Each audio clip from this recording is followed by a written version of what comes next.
Quer ajuda, Ivan? Nós já estamos ao vivo.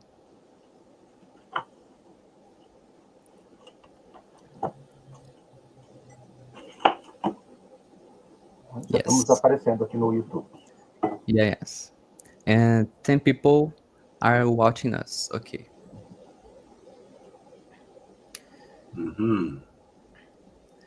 Bom dia a todos. Meu nome é Ivan Moriá. Eu sou doutorando na Universidade Federal de Minas Gerais em musicoterapia. E estamos aqui hoje com um convidado muito especial que veio da Zâmbia trazer um pouquinho a sua perspectiva sobre práticas de música e cura baseada nos saberes tradicionais indígenas. É uma perspectiva da Zâmbia, né, de onde o nosso convidado veio. Então, vou apresentar brevemente o nosso convidado e depois a gente vai iniciar um bate-papo aqui em inglês, e o Dr. Renato Sampaio vai auxiliar a gente na tradução para o português. Então, eu peço aí para quem tiver interesse poder mandar comentários, perguntas, que vai ser uma manhã muito interessante aí para essa troca de saberes. Nsamu Moonga, ele é cantor de formação clássica, nascido na Zâmbia, é musicoterapeuta licenciado pelo Conselho de Profissões da Saúde da África do Sul, além de psicoterapeuta profissional registrado no Conselho de Aconselhamento da Zâmbia. Ele possui bacharelado em psicologia e mestrado em musicoterapia. Atuou em organizações internacionais de grande prestígio, como a Federação Mundial de Musicoterapia e a Associação Internacional de Música e Medicina.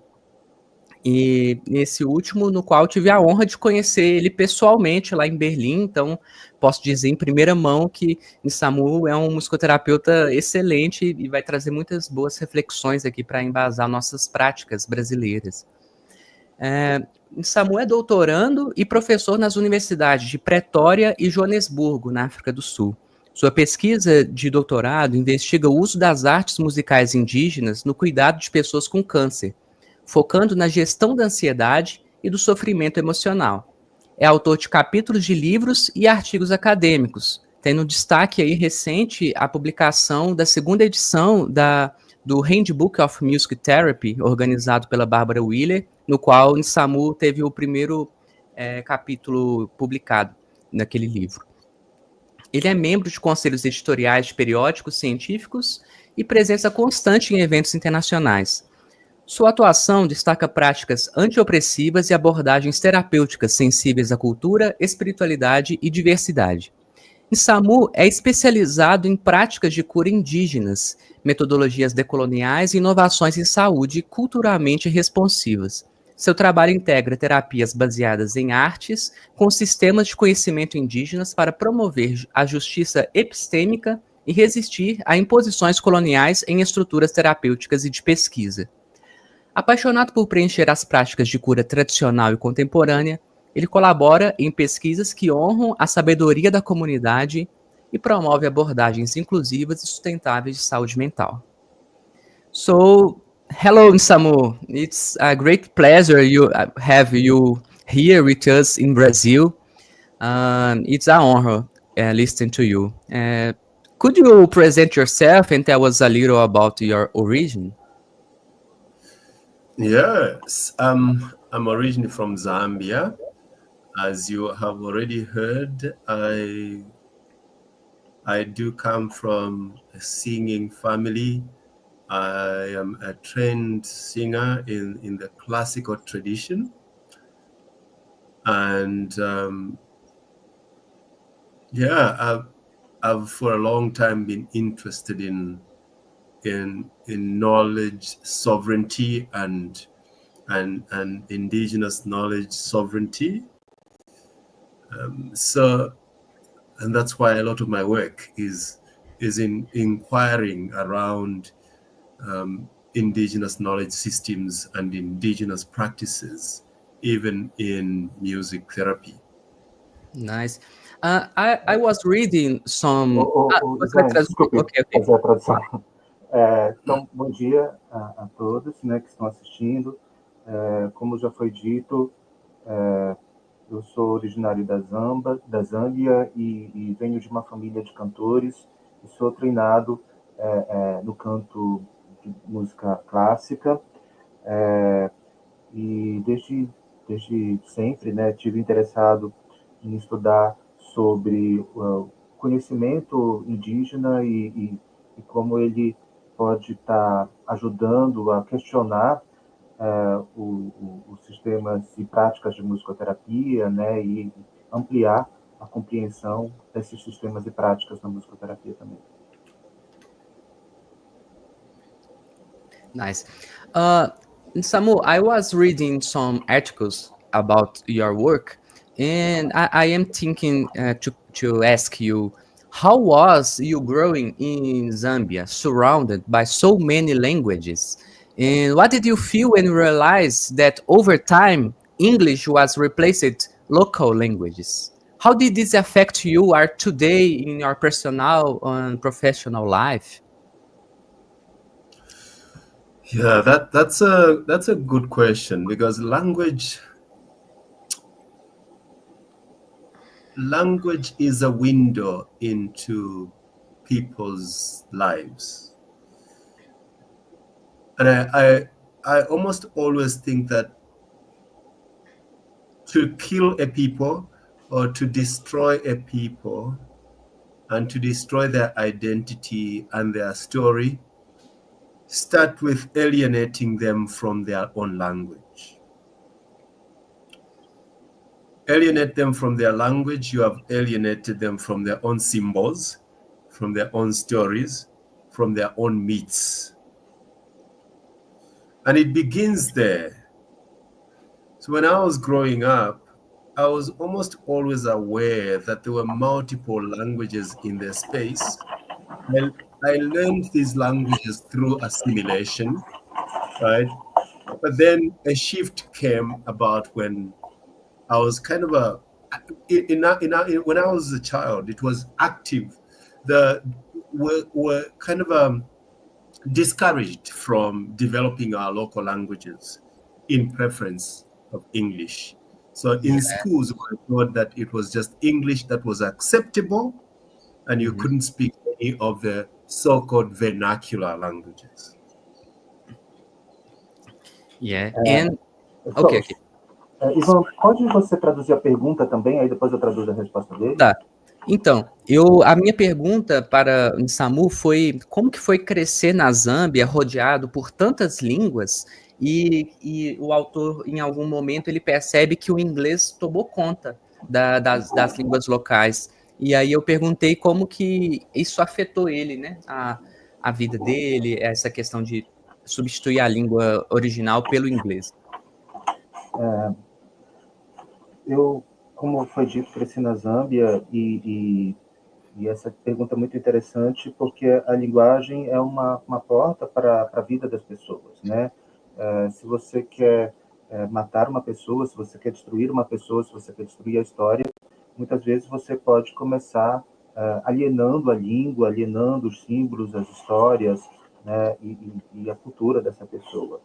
Então, apesar de ter crescido numa comunidade com múltiplas línguas, né, onde a gente aprendia basicamente por assimilação, por viver ali, quando criança, eu era desencorajado a falar, a aprender a dialogar na língua vernacular, né, na língua local, né, e era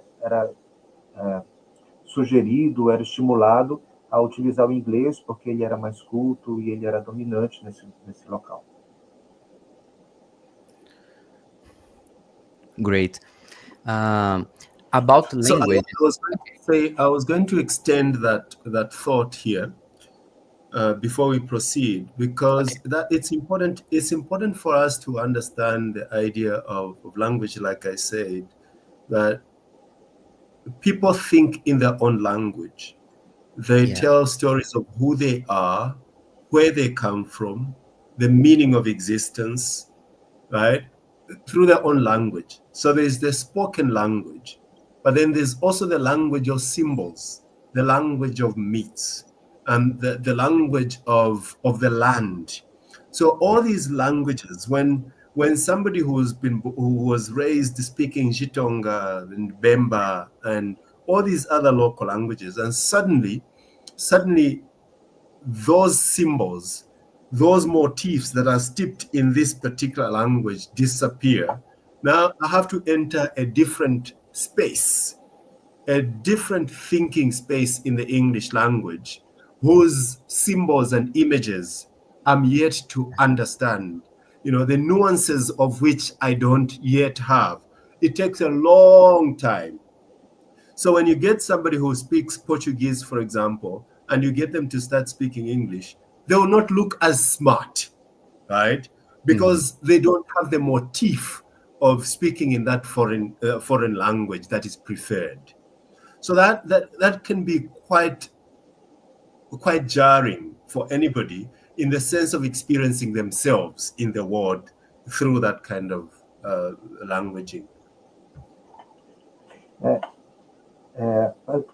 Expandindo um pouco essa ideia, é importante de compreender que quando a gente fala numa língua, né, a gente está, na verdade, pensando nessa língua, né? Então, quando a gente se questiona quem nós somos, de onde nós somos, né, sobre o nosso futuro, enfim, questões epistemológicas de um modo geral, a gente está trabalhando, né, dentro da própria língua, com os símbolos, com os encontros e com todas as questões que advêm daí. E se você fala uma língua local e subitamente você é levado a falar, por exemplo, em inglês, né, esses símbolos, essas bases, né, esses conceitos, eles desaparecem. E você precisa mudar, porque você está entrando num outro espaço de pensamento, né, e que você ainda não conhece, você ainda não teve tempo para absorver e se desenvolver.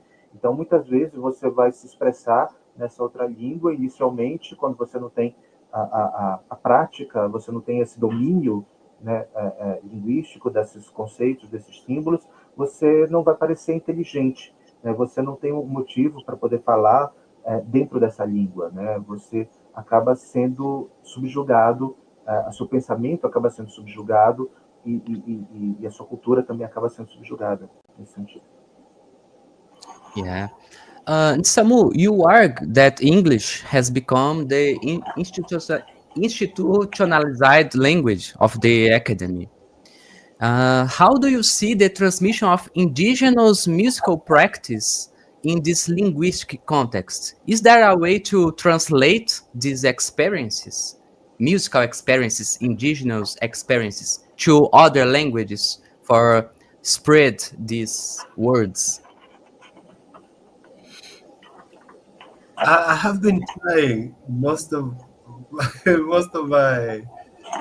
my professional areas to I've been trying to translate some concepts from indigenous into English, and it's very, very difficult. It's challenging, and It's the other necessary. way too.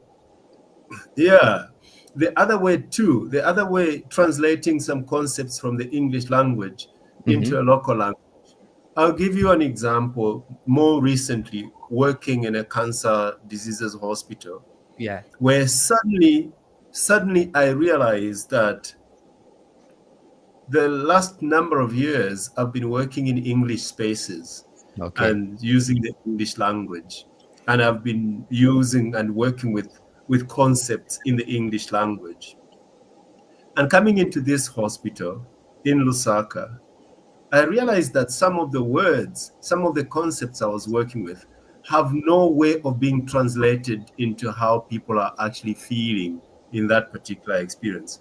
An example, the word like distress. In English, most English speakers would understand what the word distress means. And in psychology, when we talk about psychological distress, we know what we mean by psychological distress. Except when I want to translate the idea of distress in the local language, it doesn't translate neatly. So now it becomes a problem because I'm working with a concept in the English language that has no direct relationship with the language that I'm working with, the people that I'm working with are speaking. So it becomes a huge disconnect between the people and myself. And in the academic space, it becomes the same thing. What tends to happen in academic spaces is that those of us that are having to speak languages other than English, we find ourselves having to translate ourselves to an English audience almost all the time, and doing triple the amount of work, spending triple the amount of time, triple the amount of money in translating ourselves or addressing ourselves to an English audience. Yes. Traduz a pergunta, depois eu traduzo a resposta, então, por favor. Eu perguntei sobre as traduções, né? Que a gente precisa se posicionar em inglês para poder ser aceito. E eu perguntei se as práticas indígenas de música e cura também precisam ser traduzidas e para serem compreendidas. Na minha prática profissional, essa questão sempre foi muito evidente, né? Porque traduzir conceitos nativos, né, da forma de pensar original para o inglês é muito difícil, é muito desafiador. Por exemplo, recentemente, trabalhando no hospital para pessoas com câncer, né, onde tenho trabalhado já há alguns anos usando, né, a língua inglesa, né, e em Lasaka tive essa experiência de lidar com palavras e conceitos que não tinham relação direta com a língua nativa dessas pessoas, né? Então, por exemplo, o conceito de estresse, e mais particularmente o conceito de estresse dentro da psicologia, né? Porque quando você tem esse conceito, ele já está bem circunscrito dentro, teoricamente, né? Mas não havia uma palavra local, não havia termos locais na língua local para poder traduzir. Então, não havia um encontro entre o conceito e o que a pessoa estava vivendo, ou o que a pessoa estava narrando, né, explicitando através da sua experiência. Então, há essa desconexão, né? E aí, no caso, havia uma desconexão entre eu comigo mesmo, né? Então, do conceito que eu utilizava, mas da minha prática, da minha relação como terapeuta ali com aquela pessoa. E na vida acadêmica também isso acontece. Traduzir, a gente precisa traduzir a gente mesmo o tempo todo. Isso leva o triplo de trabalho, o triplo de tempo, o triplo de dinheiro para conseguir nos fazer compreender pela audiência em língua inglesa, por exemplo. Yeah.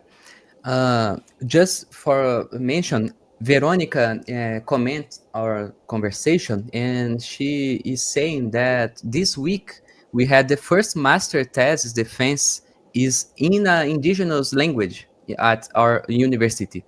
So here in Brazil, the people are trying to speak their languages, but the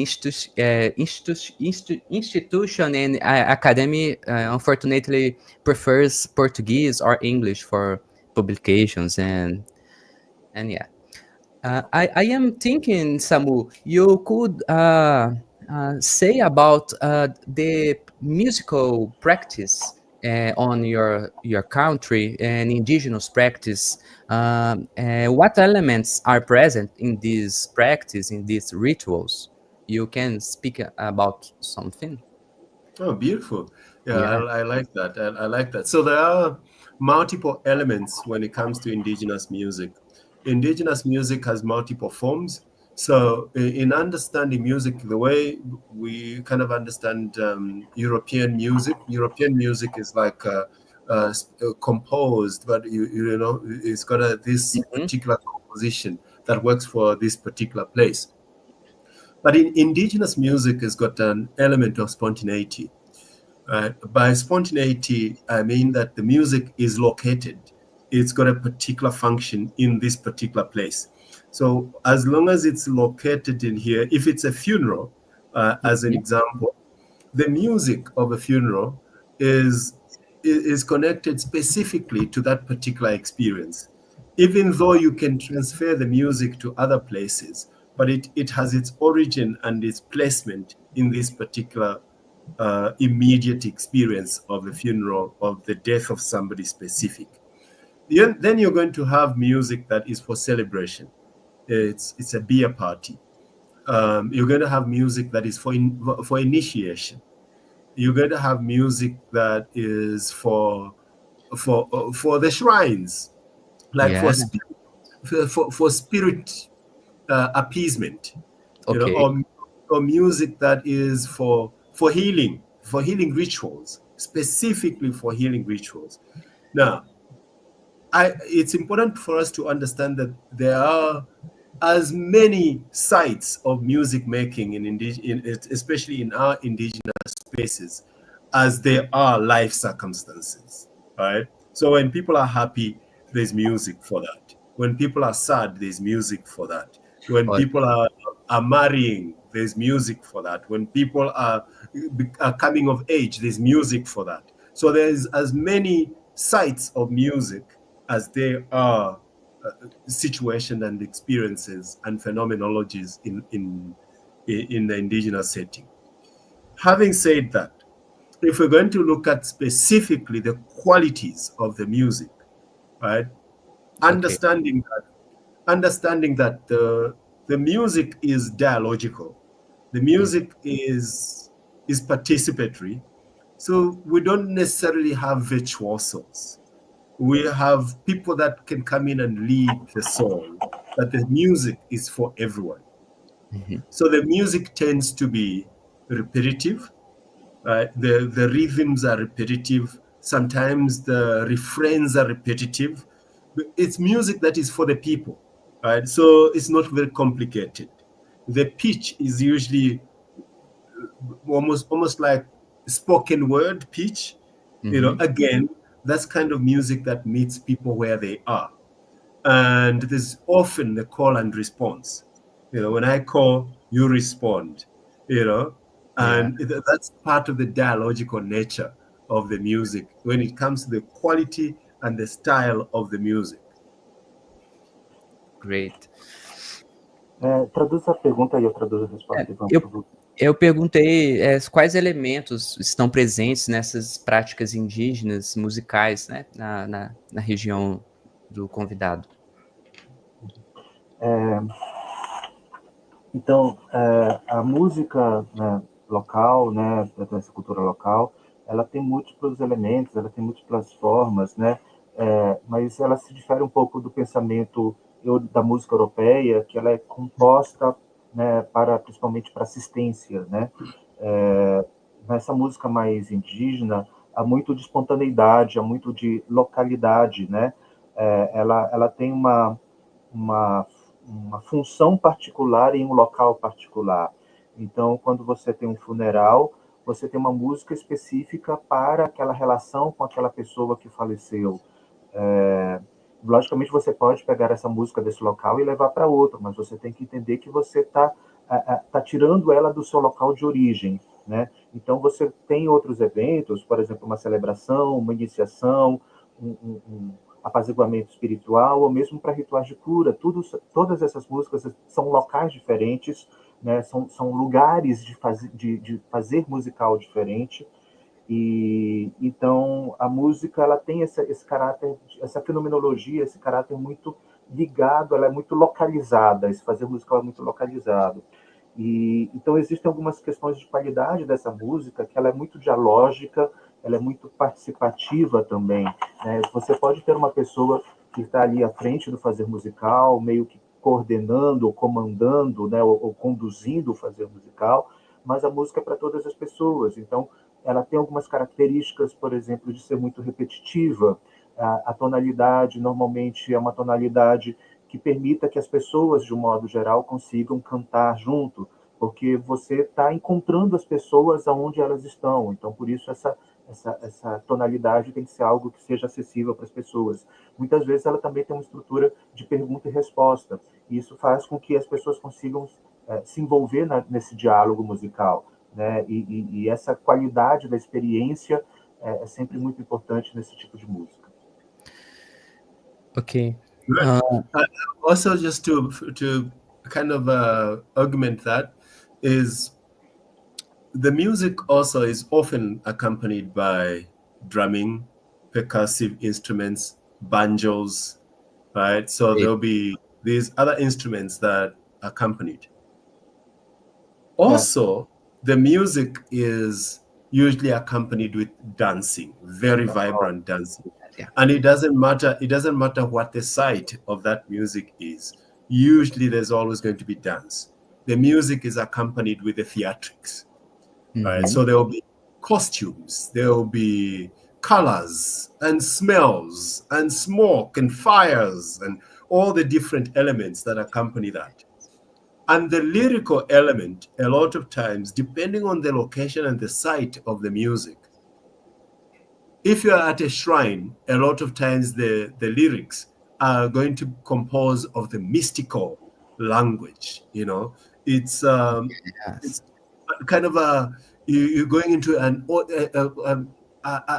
realm that is different from the ordinary, right? People will be speaking about images of life underwater, in the seas and whatever, the spirits, the ancestors, and all of that. Sometimes the language will be very absurd. It doesn't mean anything, what they call the nonsensicals, right?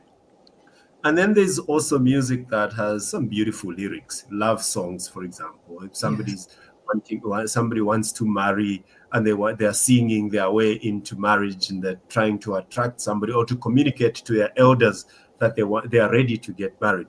So they might compose a song that has got a bit more realistic lyrics. And then there are other songs that will be maybe celebratory. So you've achieved something, and very spontaneously you want to celebrate that. So at this point, I'm going to invite you and Renato to try something out, but I'll let Renato translate first. Ok. Prosseguindo um pouco nessa ideia, né, da música local, da nossa música local, a música ela é sempre acompanhada, né, por percussão, por algum instrumento de corda, muitas vezes também acompanhada, quer dizer, muitas vezes não, sempre acompanhada também pela dança e pelo teatro, né? Então a roupa, os cheiros, né, o fumaça, o fogo, enfim, existem vários outros elementos que estão sempre junto também com a música. E a letra da música ela é muito dependente da função desse local onde ela está sendo feita, né? Então, muitas vezes a gente usa uma linguagem mais mística, né? Porque a gente está falando de um outro mundo, né? Que não é esse mundo nosso compartilhado, o mundo dos espíritos, né? Então, se fala, por exemplo, do espírito da água, da vida da água, ou outras coisas do tipo. Algumas vezes também a música ela pode ter uma letra que possa ser um nonsense, né? Meio sem sentido, pode ser uma linguagem meio absurda, mas faz parte daquela função, faz parte daquela situação. Existem outras ocasiões onde você pode ter uma letra da música mais realmente associada com as coisas cotidianas, né? Por exemplo, nas canções de amor, quando você quer conquistar alguém ou quando você quer expressar o seu afeto para aquela pessoa, né? Você quer comunicar esse seu sentimento. Então, essa música ela tem uma letra mais realista, né? Mas a música também, em outras situações, você, por exemplo, de uma celebração, onde você quer celebrar uma conquista, tem toda essa caráter de espontaneidade, enfim, vai haver diferenças de acordo com a função, de acordo com o local que essa música está sendo feita. Ok. Nsamu, as Stephanie, a guest of us, are saying these aspects you're saying arrived here in Brazil with the African diaspora, drumming, dancing, responsible singing, and the songs of functional songs, funerals, work, religious practice. So we are like of brothers here. Yes, absolutely. So here's a simple song, right? Imagine yourself, you're a parent and you're working the farm, you're working very, very hard, and you're trying to instruct and also motivate your children to also take responsibility of the farm, of the land, and take pride in their labor, right? So that's that's you as a parent. You're working hard. You're trying to motivate, to inspire, to educate your young people, your children, to work, right? So here is a little song, and I'm going to invite you to respond, right? Okay. And your response, Ivan and Renato, is hey. Hey. Nice. So izila inchi mwagatola gumunda novana. Hey. Izila inchi mwagatola gumunda novana. Hey. Nice. Right. So there is an example of something very simple. It's a very simple song, a community song, a song that a father, a parent comes back with and wants to instruct young people into the dignity of work and committing to work, right? And we just start, Majira y'icyuma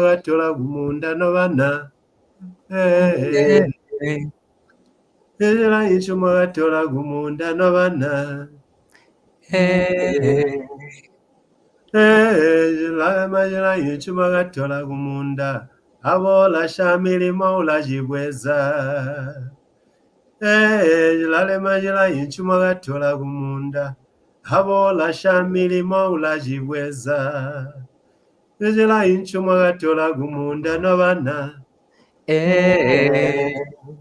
majira y'icyuma gatola gumunda nobana Lale majira y'icyuma gatola gumunda abola shamirimo ulajibweza lale majira y'icyuma gatola gumunda abola shamirimo ulajibweza. Oh, beautiful. Beautiful. Thank you. Nsamu, I am thinking here. Eu preciso traduzir. Okay. O exemplo musical que a gente acabou de fazer aqui, né, o Nsamu convidou eu e o Ivan, eu, Renato e o Ivan para poder participar, é o exemplo de uma canção onde um pai, por exemplo, chega do trabalho e quer inspirar os filhos a ter prazer pelo trabalho, né, a ter a honra, né, pelo trabalho, né? Então são canções simples, muitas vezes canções comunitárias como essa que transmitem ensinamentos também, né? E tem todo esse caráter participativo, né, entre as pessoas. Yeah, and then Samu, I am thinking when you are singing, the power of this language and how this language fit the melodies of this song, because your when you are singing, it's a warm, it's kind of hugging me with the your sing. And what do you think about this language, and use this kind of practice in music therapy context? Because in music therapy, we are in a specific setting, and I am not indigenous, but I am able to apply these techniques or these kind of songs. I don't know. And that's exactly the beauty, Ivan, right? That's exactly the beauty of indigenous knowledge systems. I mean, because you don't have to be indigenous to be. You don't have to be indigenous to really be kind of to be surprised, to be inspired, to be taken up by this, because for most of these indigenous experiences and cultures, they've been around for centuries and centuries. So if we talk about the scientific experiment, right, with much longer validation, indigenous knowledge has got much longer validation. When we talk about evidence-based, how much more evidence do we, apart from thousands and thousands of years of indigenous practice, right, to know that what works and what doesn't work. And so a lot of people who walk into these spaces are inspired, they're surprised, sometimes they're overpowered by the experience of what they actually encounter. But it's about walking in these spaces being with a certain sense of humility, that there's already wisdom and knowledge in this particular place that I'm walking in, and allowing it to inform your way of seeing the world. Traduz a pergunta, Ivan, para eu poder traduzir a resposta, por favor. Eu comentei inicialmente que eu senti, ao participar da atividade musical com o Nsamu, que a língua mesmo, ela tem um significado dentro da própria melodia da música, e que o fato dele estar cantando no idioma original é confortante, né? Tem essa sensação de conforto para a gente que está participando. Aí eu perguntei se nós, enquanto não indígenas, nós podemos aplicar esse tipo de intervenção de música, cantar nesses idiomas, estudar para isso, ou se a gente precisa necessariamente ter uma origem para poder replicar essa performance, essa prática. Então, essa é justamente uma das grandes belezas dessa questão. É que você não precisa ser indígena para ser surpreendido, para ser inspirado, para poder ser tocado por essa experiência musical, né? Essas práticas, elas já são feitas há séculos e séculos. E então existe já uma espécie de uma comprovação, de uma validação, que não é a validação científica pela metodologia científica cartesiana, né, fundamentalmente que a gente utiliza, mas existe uma validação pela própria prática, de anos e anos, né, fazendo as coisas e definindo, né, pela prática o que funciona, o que não funciona, né? E essa experiência, ela pode ser muito... me fugiu a palavra aqui, overpower, quando você...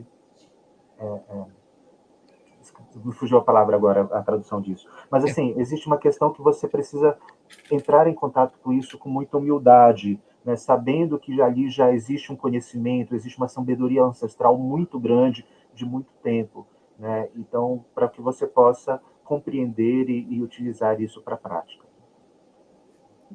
Great. And then that's exactly, even for me, as a person who has to, when I'm performing or when I'm singing in my local language, I feel the music differently. Yeah. It's not a performance. Mm-hmm. It's an expression, right? Whereas when I'm singing, let's say, Nelson Dorma, it's a performance. Okay. It sounds beautiful, but it's a performance. I know it. I know that it's a performance. If I'm singing, yeah. This kind of magic in these songs, in this context, you said, like a fire, like the place, like the dancing, and this traditions, indigenous tradition, is impossible to separate them, isn't it? We need to combine them, because this practice is powerful, and there is a lot of elements who combine to these works well. Yes, I am thinking correct? Yes, in my there's a paper that I'm working on at the moment, and I'm speaking to that exactly. That it's almost like you cannot separate the people's imagination from the I think they call it the mundus imaginalis, right?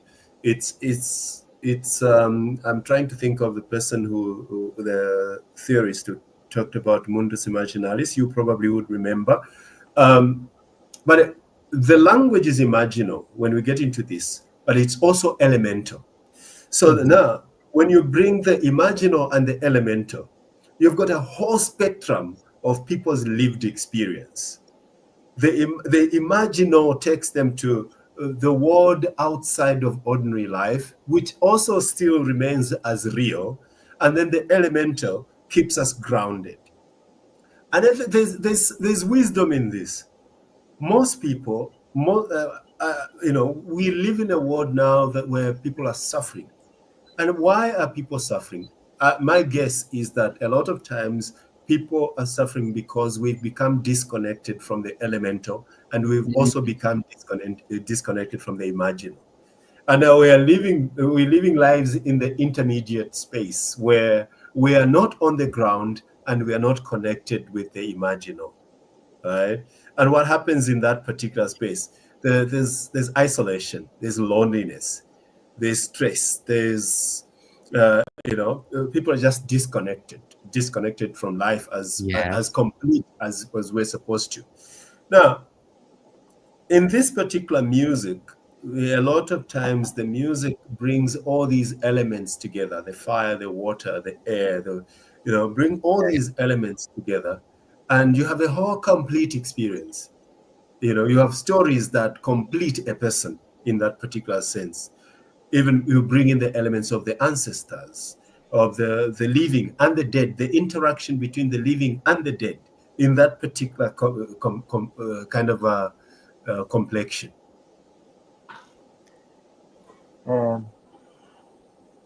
É diferente quando a gente está fazendo uma performance de quando a gente está fazendo uma expressão, né?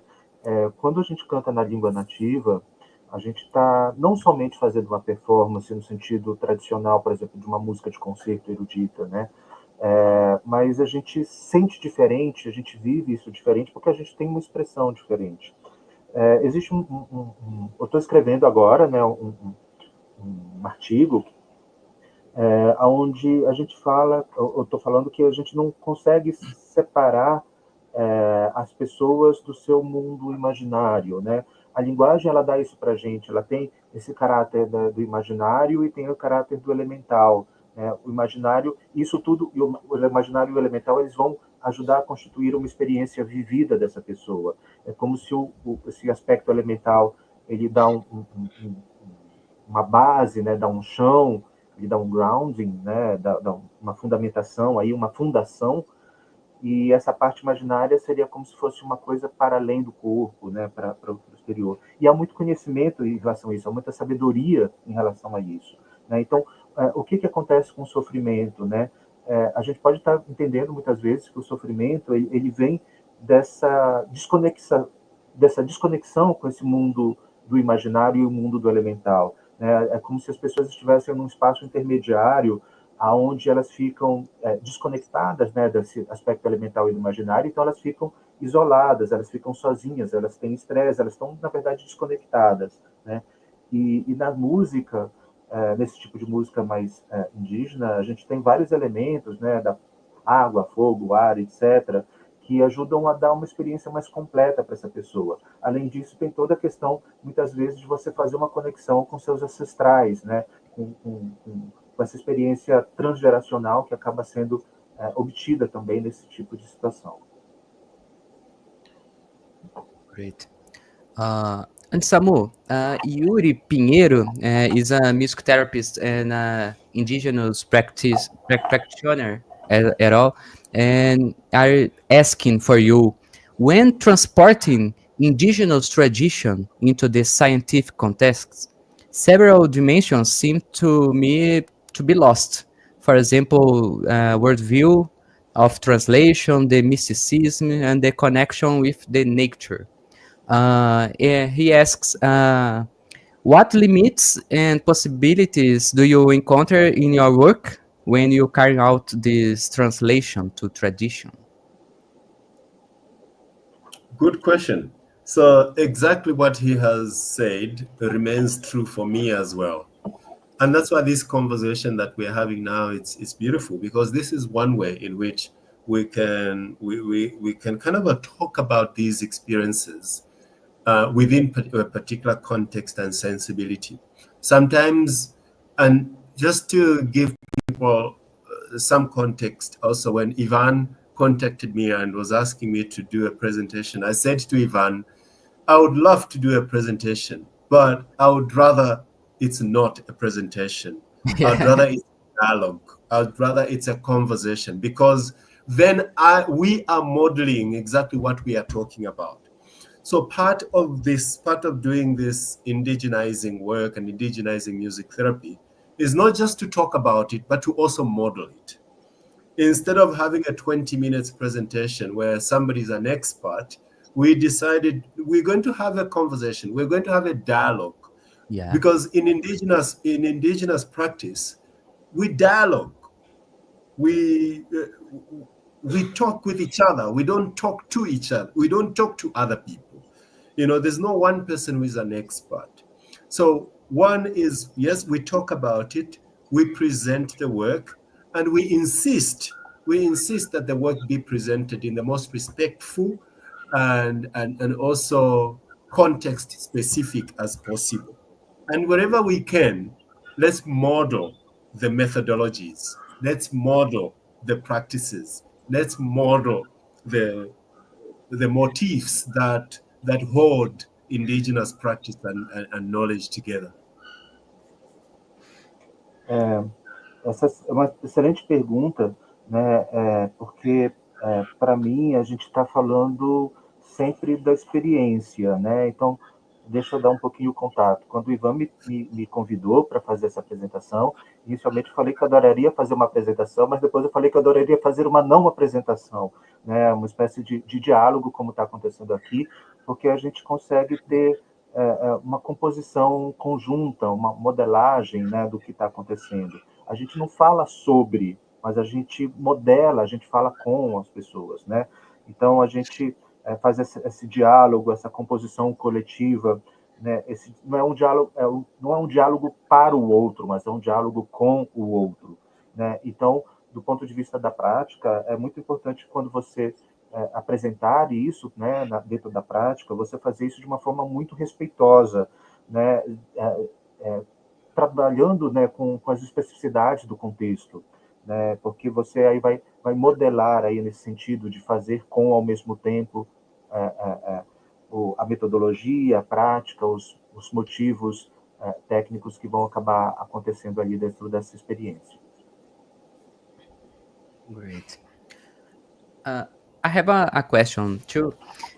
In this way, it's what kind of preparation training you recommend? You say with indigenous community, it's essential for us music therapists for us and develop this kind of activities in music therapy contest. So there is a kind of preparation training for that. Yes, there is. And believe it or not, Ivan and Renato, believe it or not, the training in indigenous practices takes much longer than the training that we provide in music therapy, in our universities. It takes much longer. So first of all, the community identifies the person, right? Either the person feels the invitation or the community identifies, or sometimes it's both ways, right? And then the person goes, usually they start very early. The person goes into some form of initiation. Okay. Right? They go through the initiatory rite, and then they go through an apprenticeship. So they're working under an experienced practitioner.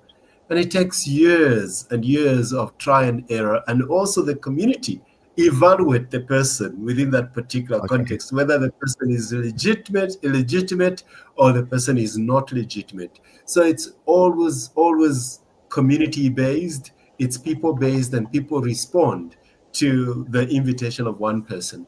Whereas in music therapy, we kind of say, okay, you're going to do a 2-year or a 5-year or 4-year training program. And it's going to have supervision and you're going to have all of that. Yes, that's all very important. But it's important for us in the chapter that we've just written now, in the music therapy handbook, we kind of expand the history and the reach and the overview of music therapy. Traditionally, music therapy was only taught the story of music therapy was only taught from the European and the American, especially the U.S. history. Okay. That was North American. Exactly. You know, from the U.S. history, and music therapy suddenly started round about 1942 after the Second World War. Blah blah blah blah. You know that story. In this chapter, we're expanding that. We're saying, no, that's actually not true. Music therapy, as we know it now, is derived from indigenous practices that were already existing, that people were already using and practicing. So that we need to be humble about where we come in as music therapists to start with, to recognize that no, people have practiced music therapy in different forms in indigenous cultures for centuries. And we're only arriving to it now. And the story, therefore, the story of music therapy must be told in its totality. Yeah. Interessante essa pergunta, né, sobre o que o Ivan fez, sobre a preparação para poder utilizar esse tipo de prática, né, e como isso vem dentro da musicoterapia também, né, porque essa preparação, né, esse treinamento, digamos assim, dentro da comunidade, dentro dessas práticas indígenas, ele é muito mais longo do que o treinamento da musicoterapia, por exemplo, na formação acadêmica dentro de uma universidade. Você começa inicialmente com a comunidade identificando pessoas que têm um potencial para, ou a pessoa sente esse chamado, né? E aí você começa muito cedo, né? Existe aí toda uma iniciação, né? Ritual, e depois muitos anos trabalhando aí sobre a forma de um aprendiz, né? Você tem um mestre, uma relação mestre-aprendiz, você trabalha com o mestre e aprendendo ali na prática esse ofício. Existe muita experiência de tentativa e erro sendo desenvolvida para que você adquira esse conhecimento, e a própria comunidade vai avaliar, e essa avaliação ela é comunitária, ela é a comunidade que vai legitimar a pessoa como um praticante dessa tradição, digamos assim, né? Enquanto na musicoterapia você tem aí, às vezes, um programa de 2 anos, 4 anos, 5 anos, onde logicamente você tem uma supervisão, você tem o conteúdo teórico, você tem diversas outras coisas, mas isso é muito diferente. E aí, nesse capítulo que eu escrevi para o livro do Music Therapy Handbook, né, no Manual da Musicoterapia, da Barbara Wheeler, é interessante uma tentativa de expandir a história da musicoterapia, né, de uma forma abrangente, né, porque muitas vezes a gente fala sobre a história da musicoterapia a partir de uma perspectiva europeia, principalmente norte-americana. E aí a história, aquela coisa, porque começa com as práticas no final do século XIX, mas se desenvolve ali durante a Guerra Mundial, etc. Mas, na verdade, a musicoterapia ela deriva das práticas indígenas de música e cura, né? Então, são conhecimentos muito ancestrais, de séculos ou milênios atrás. E a gente tem que ter humildade para reconhecer que a gente vem dessas práticas, né? E a musicoterapia, né, ou práticas de música e tratamento, música e cura, música e saúde, elas são feitas de muitas formas diferentes pelo mundo por séculos, né? Então, quando a gente coloca isso como parte da história da musicoterapia, a gente está dando também uma autoridade para esse tipo de prática, né? Can I talk a little about what's happening in Brazil? A little about these things. Então, pedir licença para poder, eu, Renato, falar um pouquinho do que está acontecendo no Brasil, aqui em algumas coisas, né, nesse sentido.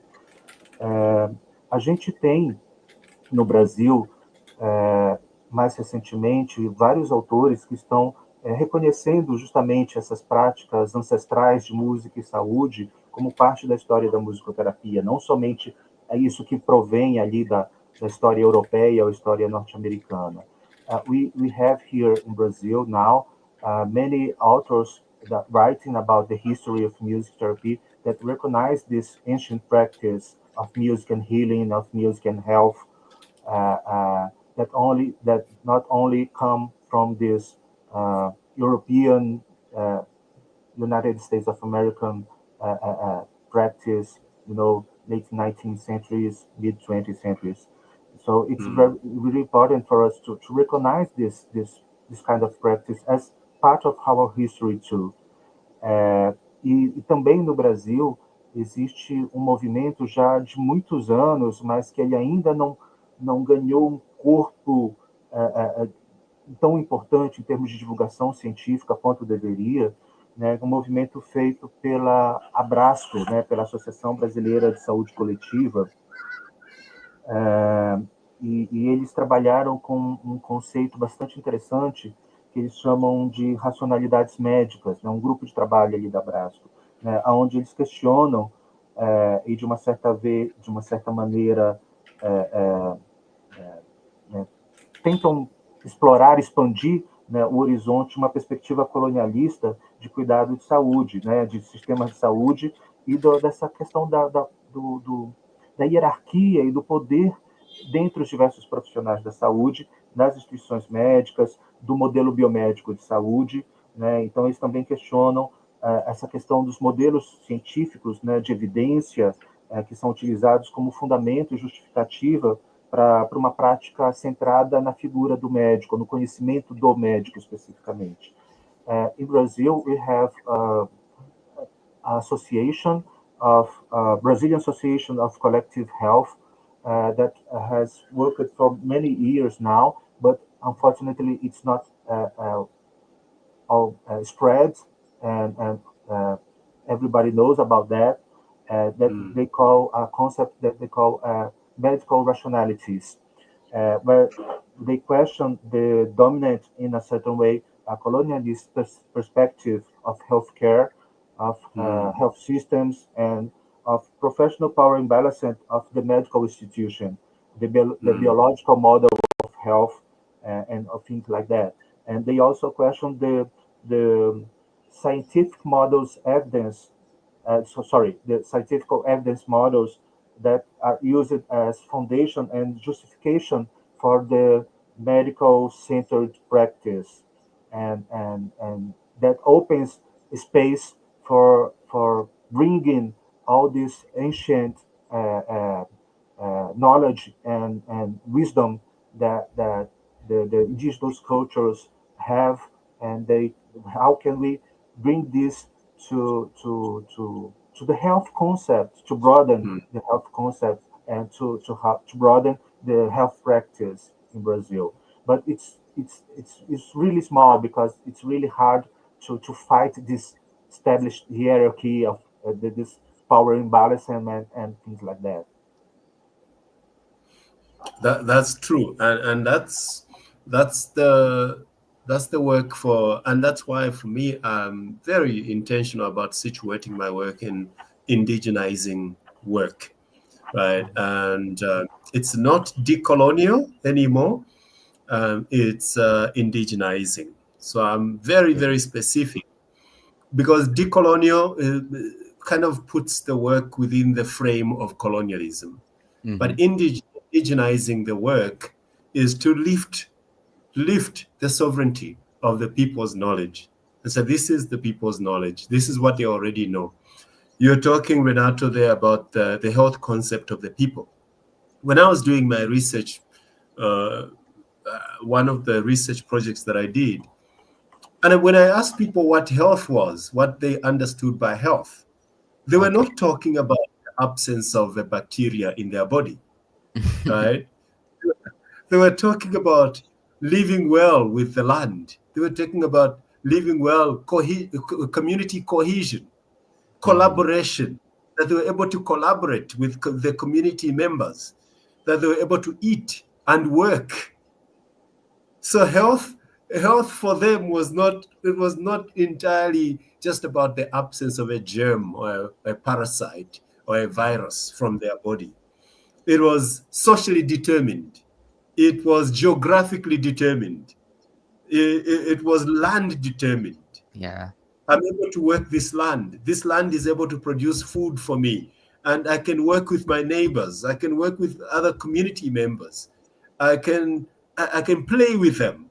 So health is much more than now, because the health care system globally at the moment is so obsessed with just getting rid of it, of a parasite or a disease, but it doesn't really take into account all these social determinants of health and also a cultural determinants of health.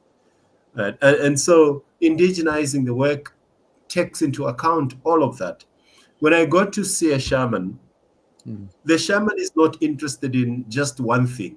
The shaman is going to ask me about my story, my life experience, where I live, whom I live with, how I live with those people that I live with, right?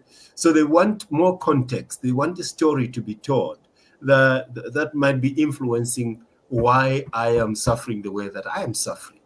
Yeah. Quando eu tenho trabalhado muito e tenho falado, quando tenho escrito, né, sobre esses assuntos, eu falo que eu não estou seguindo uma perspectiva decolonialista, não colonialista, né? Porque aí a gente coloca isso dentro do enquadramento, do enquadre do colonialismo. Mas eu falo que a gente está eu não estou conseguindo pensar na palavra aqui, Ivan, me ajuda, por favor. Eu acho que seria indigenizando, né? Isso. Talvez, indianizando, sei lá. É um neologismo de ser indígena, né? Isso, né, de colocar a partir de uma perspectiva indígena, né?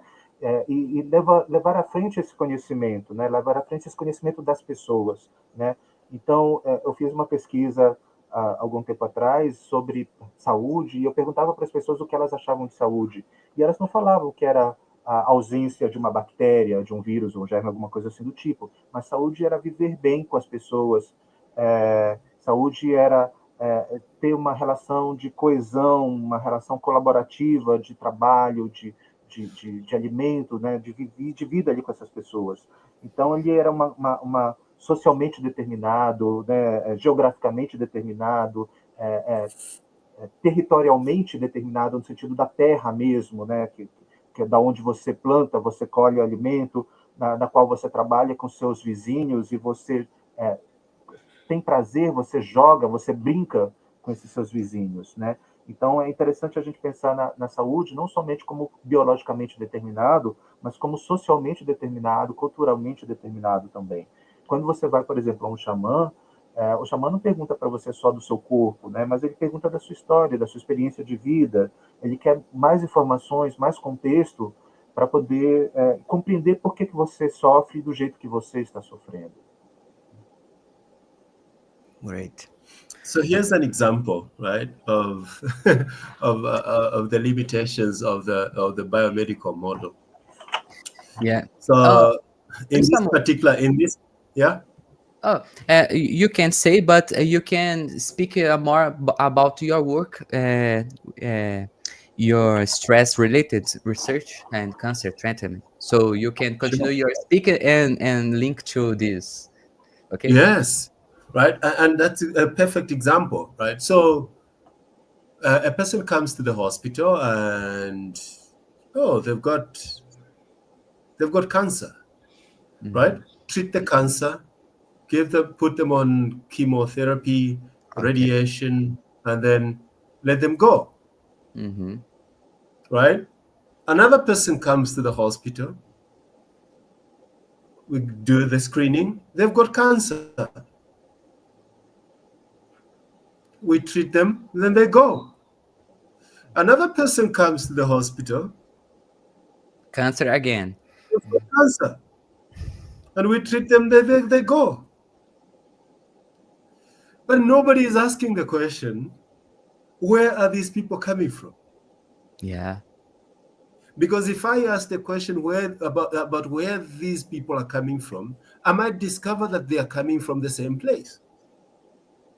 And instead of treating the cancer alone, which is necessary, I might then begin to ask the question, what is it about this particular village or this particular community that is exposing them to the cancer? Now, if the person comes to me and I say to them, where are you coming from? Where do you live? Tell me about your lifestyle. Tell me about all of that, right? Another person comes to me and they tell me a similar thing. Then I begin to develop a pattern. Then I realize there's a problem in this particular community. And if I go into that particular community, I would discover that there's a mining company that is spilling poison, carbon monoxide or whatever poison, mercury, whatever poison in the ground, out of which people are digging their wells to drink the water. So these people are drinking contaminated water. Yeah. So treating a disease is not enough. We need to help people, we need to understand the person in their location, in their geography, their lifestyle, the experience, the stories they come with. Yeah. And so in my work, in my current work as that I'm kind of developing now, is to use indigenous musical arts to help people in cancer to deal with the absence of this the psychological, psychosocial support that is required for them, so that people can tell their own stories, and they will tell their own stories using the local storytelling motifs, and they're going to tell their stories using the local music, and they will tell their stories in their own way, you know. Então, falando um pouquinho, né, continuando essa ideia, mas já juntando um pouco com o trabalho que eu estou desenvolvendo do doutorado sobre atendimento de musicoterapia a pessoas com câncer, né? Existe uma limitação aí, como já foi mencionado, do modelo biomédico. Então, por exemplo, uma pessoa chega no hospital e é diagnosticada com câncer, e aí, né, se trata o câncer, e com químio, com radiação, enfim, com tratamento necessário, e manda essa pessoa embora para casa. Aí chega uma outra, também a mesma coisa. Você recebe ela, trata o câncer e manda embora. Chega uma terceira pessoa, a mesma coisa, daí por diante. Mas ninguém pergunta, de repente, para essas pessoas de onde elas são, né, de onde elas estão vindo. Elas podem, de repente, ser do mesmo lugar, e aí, então, você não só trata o câncer, mas você pensa o que está acontecendo, por exemplo, com esse vilarejo, né, com essa localidade.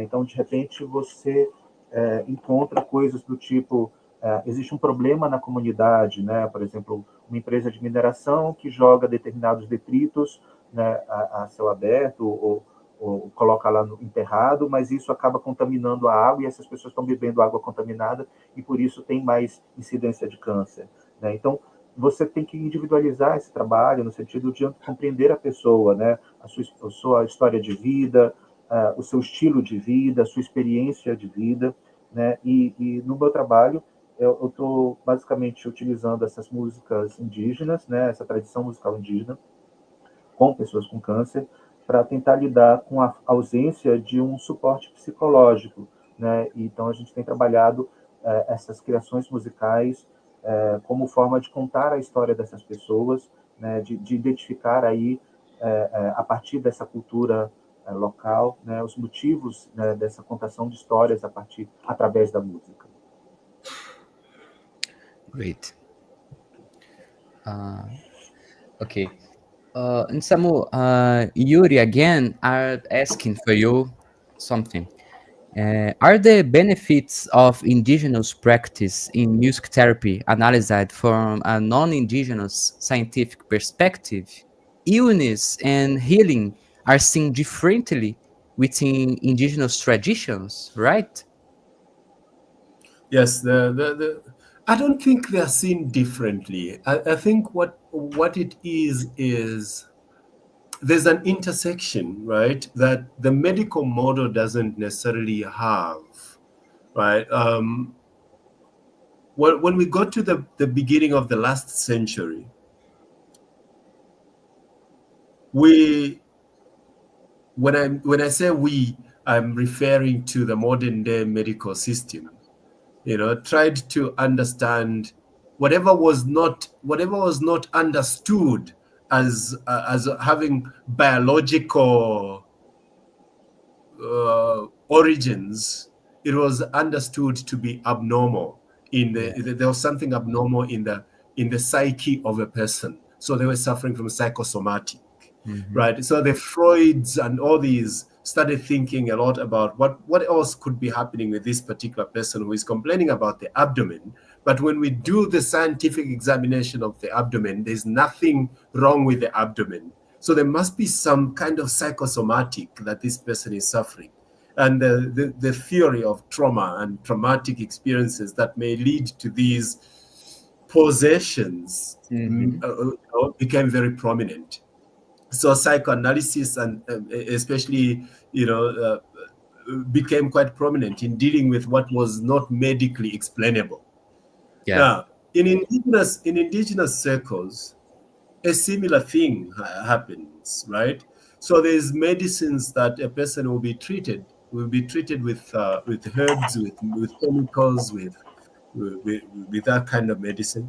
There's also medicine that the person will be treated that is spirit-based, right? When we do the spiritual exorcisms and the dances and all of that and that.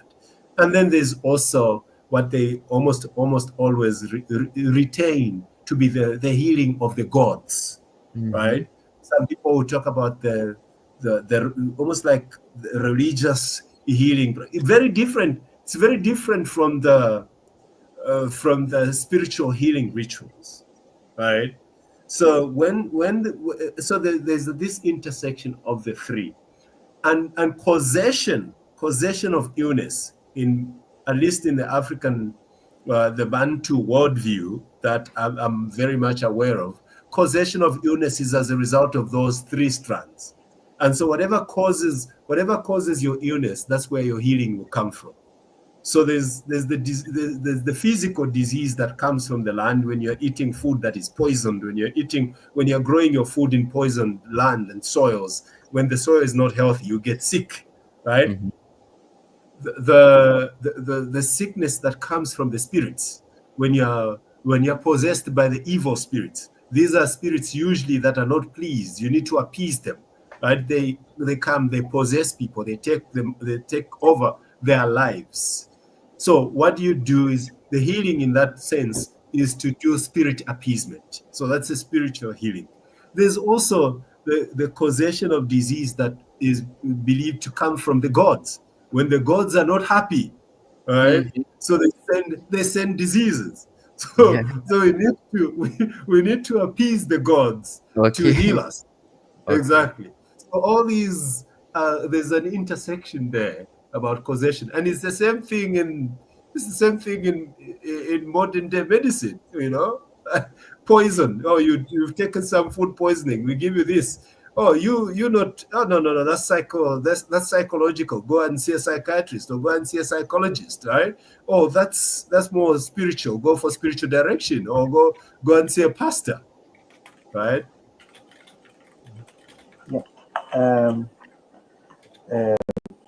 É interessante essa questão, porque, assim, quando a gente pensa no modelo médico, né, no sistema médico de saúde do seu último século, né, muitas vezes tudo aquilo que não é conseguido ser compreendido como biológico é anormal, e aí isso muitas vezes é levado para a psique, e aí é tratado como psicossomático, né? Freud inaugura aí toda uma forma para poder se trabalhar com isso, né? Então, por exemplo, a pessoa tinha um problema, tinha algum sintoma no abdômen, mas não tinha nada físico no abdômen, então existe algum problema psíquico, né? Ali que está ligado a essa manifestação específica no abdômen, mas tem uma questão mais no psíquico. Isso vem muitas vezes de uma experiência traumática, né? E traz aí essa proeminência, né, daquilo que não é necessariamente físico. A psicanálise, então, ela, de um certo modo, ela nasce, né, ela surge para poder lidar com aquilo que não é só médico, no sentido biológico do termo, né? E aí o tratamento indígena, ele vai também pensar nessa integridade, né? Existe, sim, o tratamento por exemplo, com ervas ou com outras manifestações do tipo, mas existe também o tratamento mais no nível espiritual, né, dos rituais e de outras coisas mais do tipo. Então, você tem também a percepção, por exemplo, de você lidar não só com algo que é físico, mas também com aquilo que é espiritual, aquilo que tem sua origem divina, né? Então, existe essa sensação, esse pensamento, né, de uma tentativa de uma retenção de uma unidade, né? Então, usando aquele exemplo lá, existe uma contaminação por algum veneno da terra, que isso leva uma contaminação da pessoa, né, ao envenenamento da pessoa, e por isso ela adoece, ela fica doente. Mas você pode pensar também, do lado espiritual, que existe algum tipo de desconexão com esse mundo espiritual, então existe um tipo de possessão, e que você precisa agradar ou rever, digamos assim, a sua relação com esse mundo espiritual, né?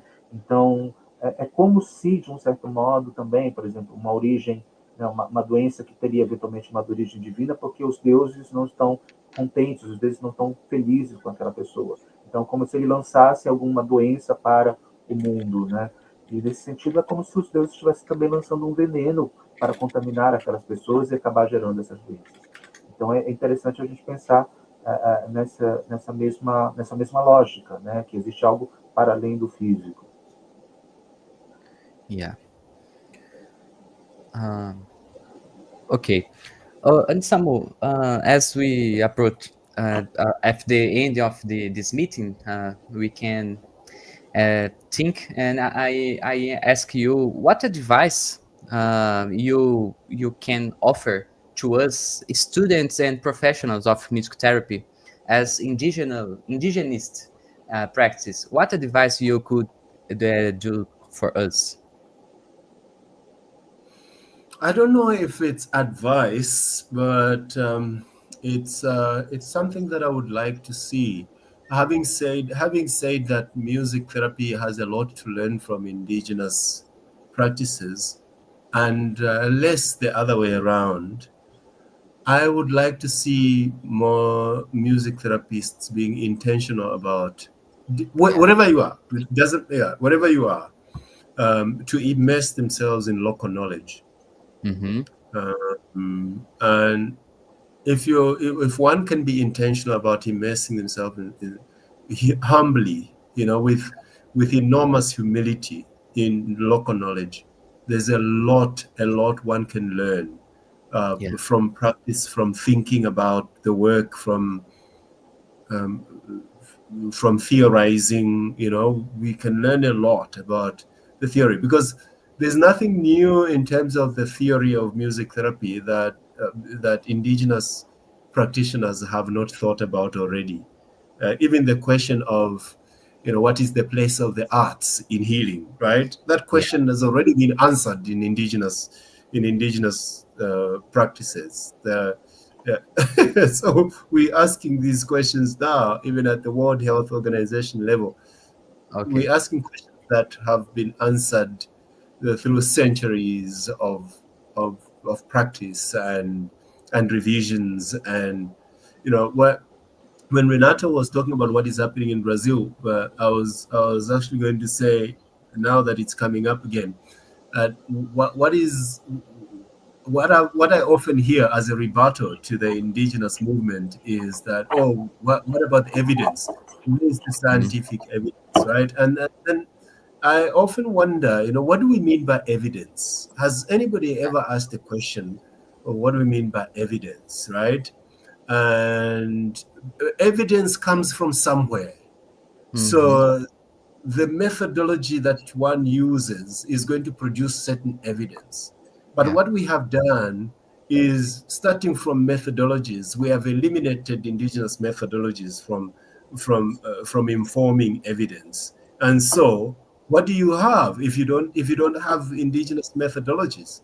You have evidence that comes from a flawed place altogether, right? Which perpetuates this colonial Euro-Christian civilizing mission that was just unilaterally came in and said these kind of practices are not acceptable, right? So you have to convert, or you are a heathen, you are a worshipper of the devil, right? Because you practice these kinds of things. So if you unilaterally, in some parts of the world, there were even laws that were put against indigenous practices.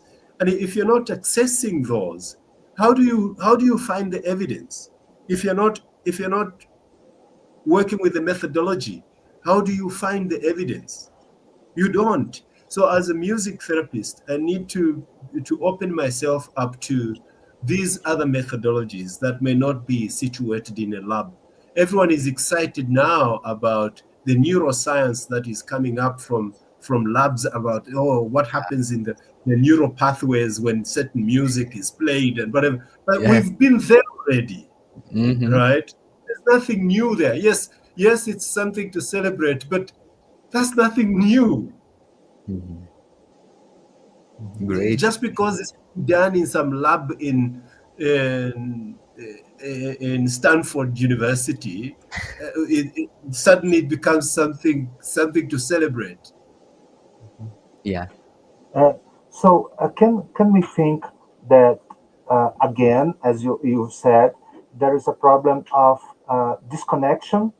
You know, the disconnection between all forms of living, all forms of knowledge, and because this knowledge is language situation, there is context situation. This and this when you kind of talked about suffering as a disconnection, we can think about this as a problem.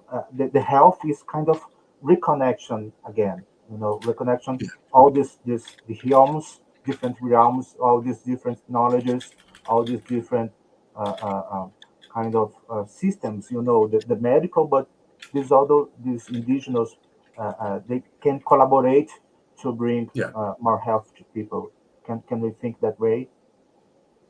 I think so. I think the more complex the system, the better. Right? The difficulty with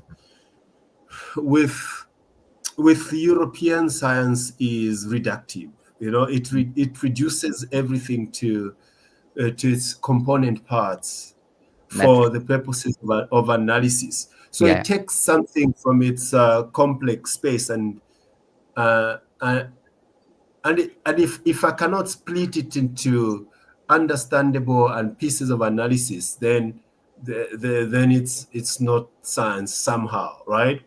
Whereas, there was a movement early on in the 60s and the 70s, the cybernetics movement and the ecological movement, right? The ecological turn, which is kind of in the last 10 years was beginning to come forward, and suddenly it has kind of lost its impulse, that was recognizing that whether it's knowledge, whether it's philosophies, whether it's psychologies, whatever it is, they are better when they are all in their ecological form. You know, they're complex, the patterns are interconnected, and we can understand them within this particular frame of complexity. You know, the chaos theory was exactly part of the ecological turn. You know, that things are chaotic, and that's okay. We can understand them within the frame of complexity.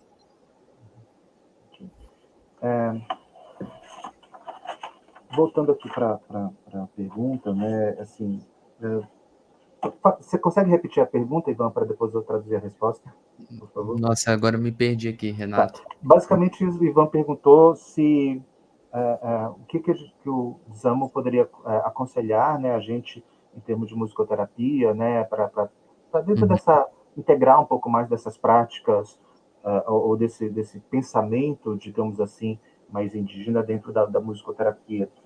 E aí Nsamu fala que não teria algo para aconselhar, na verdade, mas o que ele gostaria de ver é que, assim, inicialmente essas práticas, a prática mais científica, né, mais tradicional no sentido de formação eurocentrada, ela teria mais a aprender dessas práticas indígenas do que o contrário, né? Que os musicoterapeutas pudessem trabalhar a partir de uma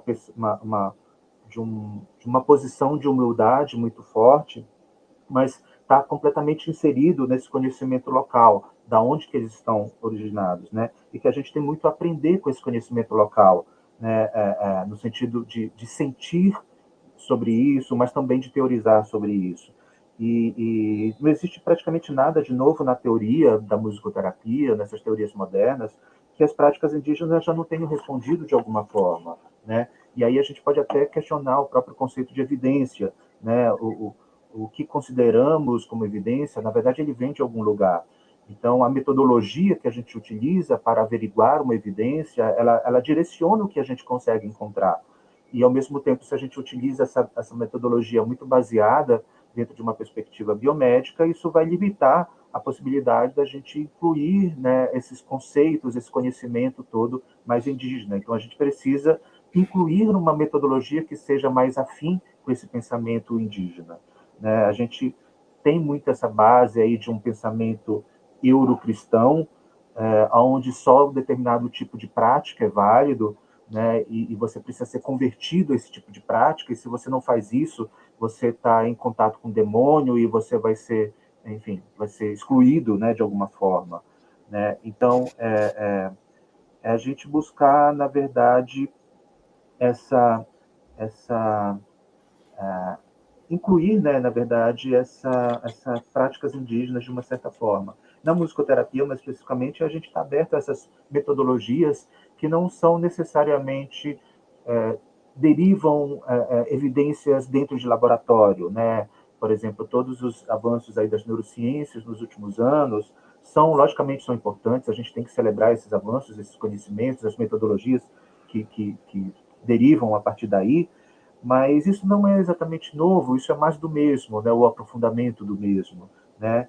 Então, não é porque a coisa vem de um laboratório em Stanford que a gente necessariamente precisa celebrar como alguma coisa novo ou como aquilo como a pura verdade, né? Então, é interessante a gente pensar nessa perspectiva. E eu, Renato, perguntei sobre a questão se a gente não deveria trabalhar um pouco mais justamente com essa conexão, né? Porque anteriormente ele falou muito da doença, né, como uma desconexão, né, entre as várias partes, né, e aí a gente tentar pensar na saúde aí como uma integração, como uma reconexão, né, dessas várias partes, né, e aí, do ponto de vista, partindo desse princípio, quanto mais complexidade, melhor, né, a ciência europeia, ela tem uma prática reducionista, né, que vai tender aí para um modo de análise, do qual você divide as coisas em partes para poder estudar cada parte, e aí se aquilo não se aplica depois ao todo, então isso não é ciência, enfim. Desde a década de 60, a década de 70, surgiram vários movimentos, né, da cibernética, ou mesmo da ecologia, e aí aconteceu também o que muitas vezes foi chamado de virada ecológica, né? Que de um certo modo, alguns anos para trás, aí tentou dar uma retomada, mas também meio que sumiu do mapa, né? Na qual, dentro dessa virada ecológica, né, a gente precisa tentar entender a partir de uma perspectiva de complexidade, né? A partir de todas as formas ecológicas, né? Como os padrões eles são criados e se interconectam. Então, como um exemplo disso, a gente tem a teoria do caos que ajuda a explicar todas essas possíveis conexões a partir dessa virada ecológica. Great. Nsamu, we maintained an audience of 30 participants during of almost an hour and a half. Thank you very much to everyone who took part. And I ask you if is there anything essential that we haven't talked yet, and would you like to bring? So thank you very much for inviting me here to be part of this community, even if it's for the last hour and a half. I think we need more and more of these conversations. Yeah, sure. Because they are not happening enough at conferences, for example, right? Actually, when I have looked at the literature in music therapy, looking around the world in music therapy, I have struggled to find any research that has been done using indigenous methodologies, right? So, so I think we need more people to be encouraged, because if we have research that is coming from indigenous people or doing indigenous research using indigenous methodologies, it gives people a chance to be observant Because we know what research is. Research is really about paying attention. It's about paying attention to what is there, so that in some way it can reveal itself. If I'm not looking, I won't see it. All right. So and then that evidence that we're looking for will not appear if we're not looking. Research is really about looking. It's about paying attention. So if we take this methodology, we apply it, we're going to see what indigenous peoples have seen for all those centuries.